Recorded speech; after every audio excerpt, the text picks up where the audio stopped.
But what are some of the obstacles that exist in the California legislative process? Now, it may not come as a surprise for folks to know that there are numerous obstacles to overcome during the legislative process in the California state legislature. These obstacles I generally characterize as policy, fiscal, and political obstacles that one may need to address as a bill makes its way through the legislative process in this state. In addition to those three categories of obstacles to consider, in preparation for introducing a bill, there will likely be questions posed to reflect potential concerns of the legislator who will author your bill. So let's begin with some possible concerns before we discuss the three categories. What are some potential legislator concerns? When presenting a bill proposal to a legislator who's considering being the author of your bill, generally legislators will want to understand some of these issues. What is existing law in this area? What does the bill propose to do? What are the policy arguments for and against the bill? What's the fiscal impact, if any, of the bill? Who will support the bill? Who will oppose the bill? How does the bill impact the legislator's district? How will the governor likely view the bill? What are the political implications or ramifications, if any, of the bill? Now, assuming the legislator agrees to author your bill, the sponsor or the principal supporter of the legislation is going to need to prepare to address potential obstacles that the bill will encounter during the legislative process. Some of the obstacles we can view by posing questions to hopefully help guide your resolution of them. So while there are many more obstacles out there, I've put them into three buckets: policy, fiscal, and political. So let's start with some policy obstacles. Naturally, there should be a good policy rationale for the legislation, for the legislation you're pursuing. Unfortunately, the legislature generally examines a proposed solution rather than examines the policy problem that's attempted to being addressed and then determine what the best solution is to address that problem. At this early point in the legislative process, a bill's proponents need to address some of these questions. In presenting the bill containing a solution, has the policy problem been clearly explained? Is this bill the best solution to the stated policy problem? Are there other viable solutions to address the problem? What's the potential policy concern with other potential solutions to the problem? Is there sufficient policy justification to make the proposed change in the law? Is there adequate evidence that the alleged shortcoming in existing law exists and can be addressed by this solution? In turning to fiscal obstacles, assuming the policy implications can be addressed, the fiscal impact is duly considered by the respective fiscal committees of the legislature, which we call the Senate and Assembly Appropriations Committees. Note that even some policy committees consider the fiscal impact of proposed legislation, including the respective health committees, education committees, and revenue and taxation committees. In fact, pursuant to the Assembly rules, the Assembly Committee on Revenue and Taxation actually has its own suspense file similar to that of the Appropriations Committee. The purpose of the suspense file is to hold bills with a fiscal impact until a later date at which time all of the bills are voted on. The fiscal considerations always come into play if a bill meets the threshold to be placed on the suspense file of either the Assembly or Senate Appropriations Committee, particularly in times when the state is facing financial difficulties, such as the 2024 legislative session.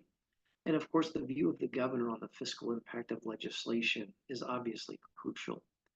As a result of the importance of the fiscal obstacles, here are some questions to address. First, is there any fiscal impact due to your proposed law change? If so, how significant is that fiscal impact? And if there is an impact, is it to the state government, the local government, and or to the private sector? If the fiscal impact is significant, is there some sort of funding source or mechanism to partially or fully pay for the cost of the bill? Will the Department of Finance likely support, oppose, or be neutral based upon that fiscal impact? And in turning to the political obstacles, certain special interests are sometimes a very difficult hurdle to overcome in the California legislative process, or in any legislature for that matter. even if the author and sponsor have resolved even the policy and fiscal concerns of the legislation. That's because sometimes those who are in a powerful position may not want anything done if it doesn't advance their own interests or perhaps weaken their interests. So, in this regard, some of the questions to pose regarding political obstacles could include: which group or groups are likely to support your bill and how can they impact the proposed law change? Similarly, which group or groups are likely to oppose the bill and how can they impact the proposed law change? Does a change in law result in hurting one group and or helping another group? Is there grassroots support or grassroots opposition? And if so, how significant could it impact the supporters or opponents? Has the media portrayed the proposal, if at all, or will they? Is the majority party in support or in opposition to the proposal? How does legislative staff view the proposal? And of course, what is the administration's view? Both the policy side from the governor's office as well as the fiscal impact from the Department of Finance. Does the proposed bill impact one or more state agencies? And if so, will that agency or department support or oppose or even be neutral on the proposal? Are there potential amendments to consider that may alleviate some or all of the policy, fiscal, or political concerns with the proposed legislation? And finally, does the proposed bill impact just a single district of the legislature, a geographic region, or does it apply statewide? And if so, how?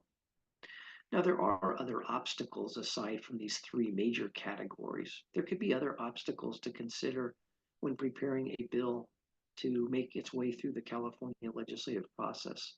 For example, in a few instances, vote requirements may be an obstacle. For example, if your bill requires a supermajority vote for passage. There could be other considerations that impact the legislation as well. Does the bill contain an urgency clause? Does it result in anyone paying a higher tax? These bills, of course, require a two-thirds vote off of both floors of the legislature. Or does the bill even trigger a higher threshold if you amend a certain initiative statute, like Prop 99 has a four-fifths majority vote requirement? As you might expect, each controversial bill can create its own unique set of obstacles that ultimately need to be addressed by the author and the supporters and sponsors. That's why there's not a clear set of rules that apply in the same way for each and every piece of legislation. I like to say there's no cookie cutter approach. In fact, it's a rare year in the legislative process that one doesn't learn a new tactic or some method for improving a bill's chances, particularly if you have to carry it over to the next legislative year.